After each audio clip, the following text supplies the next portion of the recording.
welcome to my channel. I hope you're having a lovely day.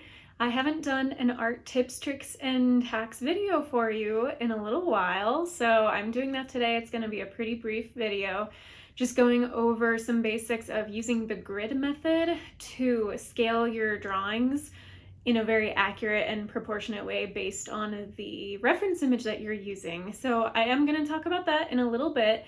But before I get to that, I did want to talk to you about my newsletter and my website. So my website is CoreyFrankCreates.com. And if you go there and scroll to the bottom of the page, there is an option to subscribe for my weekly newsletter. And I send it out just once a week with generally like some updates on what I've been working on, a tip for you. A lot of time it's art related, other times it might be just more general life tip or creativity tip. And yeah, it also links any of the videos I post on YouTube, but I'm also working on creating content exclusively for that audience. So if you go and sign up for my newsletter, pretty soon here I'm gonna start giving you some content that you would only get if you're one of my newsletter subscribers. So I would love for you to go there, sign up for my newsletter. Again, CoreyFrankCreates.com. You can also find my Redbubble art shop linked there, my YouTube channel, and all the other things that I offer. So yeah, that would be great. Thank you so much for considering that. And all right, so now I'm gonna get into this video about using the grid method for proportionate drawings. Let's go ahead and jump right in. So the first thing you're gonna wanna do is create an image that has grid lines on it, and you'll probably need some sort of photo editing software or publisher software. I use Affinity products instead of Adobe, but Adobe works fine. Affinity is just what I have, so Affinity Publisher. And when you edit a grid over the top, now you have your grid lines on your image, and my reference image is of course from unsplash.com. It's linked in the description.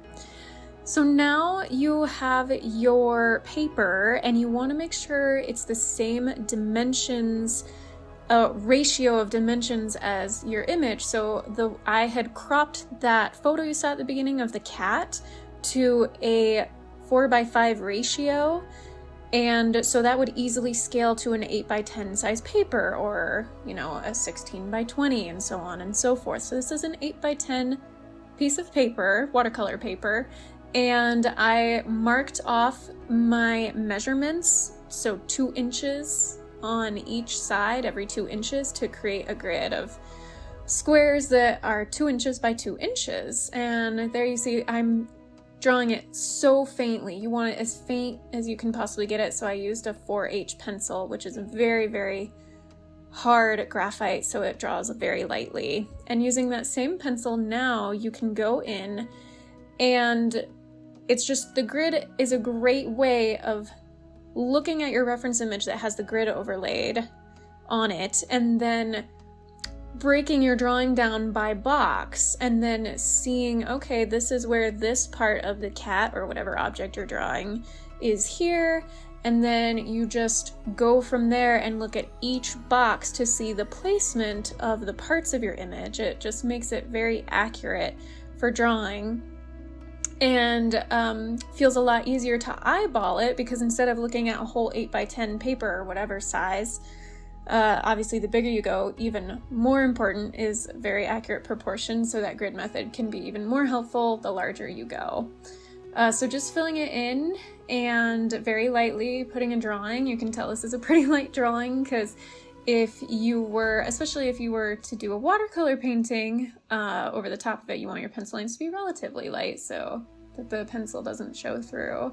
So adding those final touches, and then this is why it's so crucial to have very, very light lines drawn. You're going to take your kneaded eraser and erase those grid lines as best you can. I mean, you want definitely all the ones that aren't part of your image to be erased. So like anything outside the lines of the cat, I definitely am erasing. You may have to go back in and draw some of your details, because when you go with the eraser, it may get a little lost. But once you erase most of the grid lines as best you can, you are left with a very proportionate drawing. You are now ready to create a complete finished graphite drawing, or watercolor, or whatever you may choose.